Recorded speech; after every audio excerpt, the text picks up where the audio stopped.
Mari kita bersatu hati di dalam doa. Segala puji syukur kami panjatkan di hadirat-Mu ya Tuhan Allah kami yang hidup dalam Yesus Kristus. Berfirmanlah kepada kami. Kami siap untuk mendengarkan dan melaksanakannya. Kuatkan dan teguhkan iman kami. Hanya di dalam nama Tuhan Yesus kami berdoa. Amin. Shalom. Pada minggu ini kita akan merenungkan firman Tuhan. Diambil dari kitab Markus pasal 1 ayat 9 sampai 15. Ada 3 tema yang disampaikan oleh Lembaga Alkitab Indonesia. Yang pertama, Yesus dibaptis Yohanes. Yang kedua, pencobaan di padang gurun. Dan yang ketiga, Yesus tampil di Galilea. Pelayanan memerlukan persiapan yang dipimpin oleh Roh Tuhan. Jemaat Tuhan yang terkasih dalam nama Tuhan Yesus Kristus, teknik dasar pencak silat yang pertama adalah teknik kuda-kuda.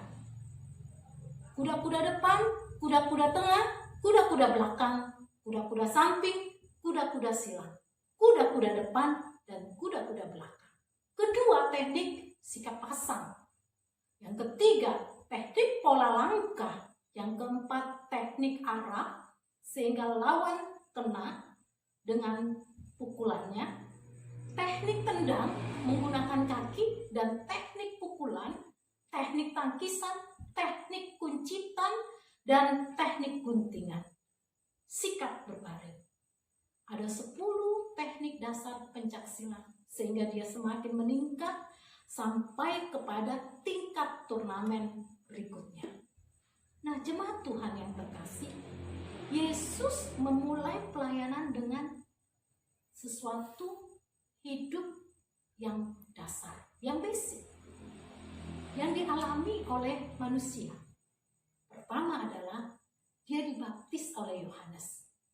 Pada waktu itu datang ke Nazaret di ayat 9 sampai ayat yang ke-11.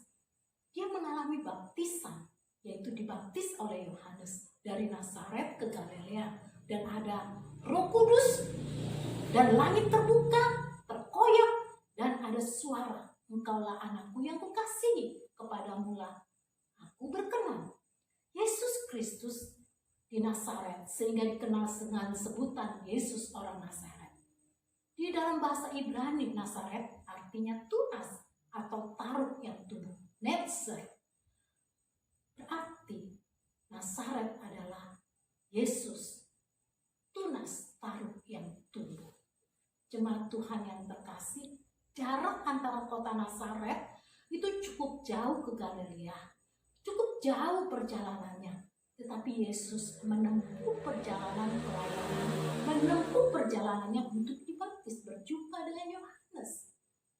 Dan jemaat Tuhan yang terkasih, di dalam satu peristiwa yang berbeda ketika dibaptis, langit terkoyak, Roh Tuhan hadir di dalam dirinya, dan ada suara dari surga, "Engkaulah anak yang kukasihi, kepadamulah aku berkenan." Berarti Bapa Surgawi bekerja sama dengan Roh Kudus menyertai Yesus dalam perjalanan pelayanannya di dunia ini.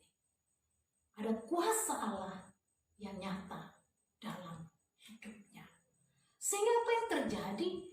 Dia ketika mengalami pencobaan di padang gurun di ayat 12 sampai ayatnya yang ke-13, Yesus di padang gurun tinggal 40 hari lamanya. Di sana ada binatang-binatang liar dan malaikat-malaikatnya. Dan kalau kita lihat pencobaan Yesus di Matius 4 ayat 1 sampai 11, ada 3 pencobaannya. Iblis berkata, "Jika engkau anak Allah, perintahkanlah supaya batu-batu ini menjadi roti." Yesus jawab, "Ada tertulis, manusia hidup bukan dari roti saja, tetapi dari setiap firman yang keluar dari mulut Allah." Berarti kebutuhan urgen manusia, kebutuhan pokok manusia bisa diatasi di dalam kekuatan Allah, dan dia percaya bahwa Allah sanggup memeliharanya. Dan kemudian yang kedua adalah iblis membawanya ke kota suci dan menempatkan dia di hubungan bait Allah.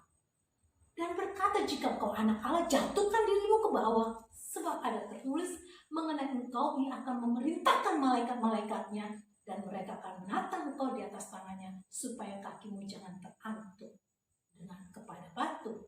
Yesus berkata, apapun yang tertulis, jangan engkau mencobai Tuhan Allahmu.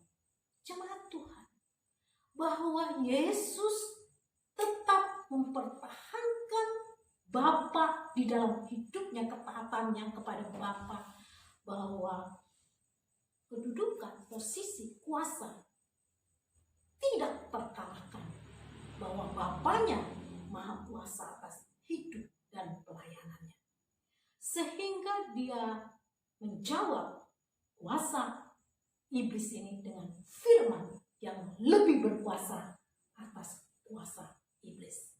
Dan kemudian iblis membawanya ke atas gunung dan sangat tinggi, memperhatikan kepadanya semua kerajaan dunia dengan kemegahannya. Semua itu kuberikan kepadamu jika engkau sujud menyembah. Oh, betapa menyedihkannya kalau Yesus tunduk kepada iblis. Berarti kuasa iblis terhadap dunia dan sorga akan dia kuasai.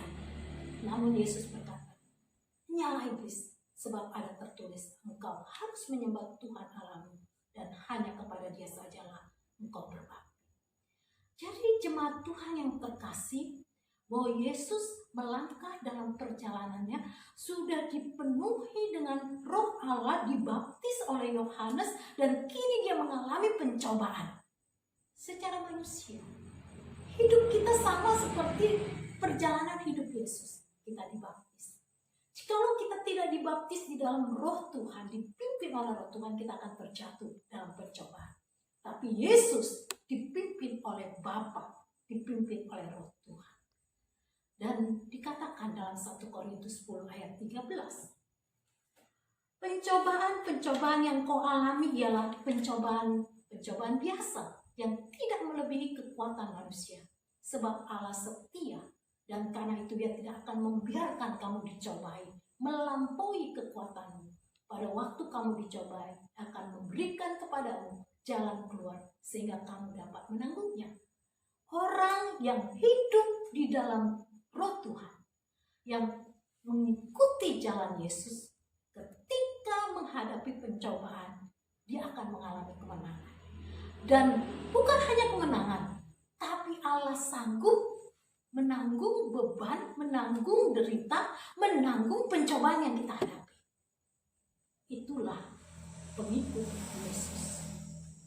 Jemaat Tuhan yang terkasih, dalam nama Tuhan Yesus Kristus, dilanjutkan bahwa Yesus tampil di Galilea.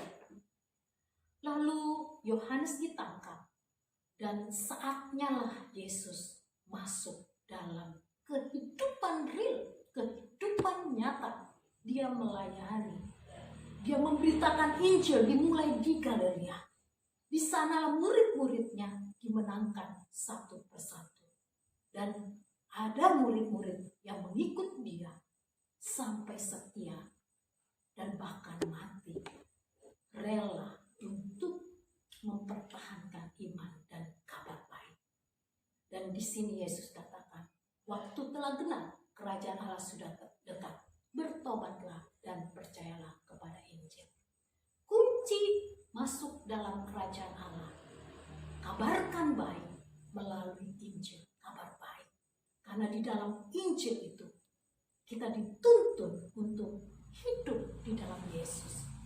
Karena Yesus adalah jalan dan kebenaran dan hidup. Dan bertobat. Itulah yang Tuhan Yesus lakukan dalam perjalanan hidupnya. Dia bukan hanya hidup untuk diri sendiri. Dia menang atas pencobaan. Dan dia membawa kabar baik kepada orang yang belum percaya kepadanya, sehingga mereka tidak binasa. Marilah jemaat Tuhan yang terkasih, bagi kita yang hidup percaya kepada Yesus, yang sudah dibaptis, kiranya Roh Tuhan, Roh Kudus yang memimpin perjalanan hidup kita. Dan ketika kita menghadapi pencobaan, Kristus yang dipermuliakan, Kristus menang, dan Kristus menanggung segala pencobaan yang kita hadapi. Dan Yesus mengajak kita, mari yuk kita membawa kabar baik, membawa kabar sukacita kepada saudara-saudara kita, dan mengajak mereka untuk hidup dalam pertobatan. Amin. Mari kita berdoa. Terima kasih Tuhan atas firman-Mu, mengajarkan kami, menegur, menasihati kami, agar kami mengikuti langkah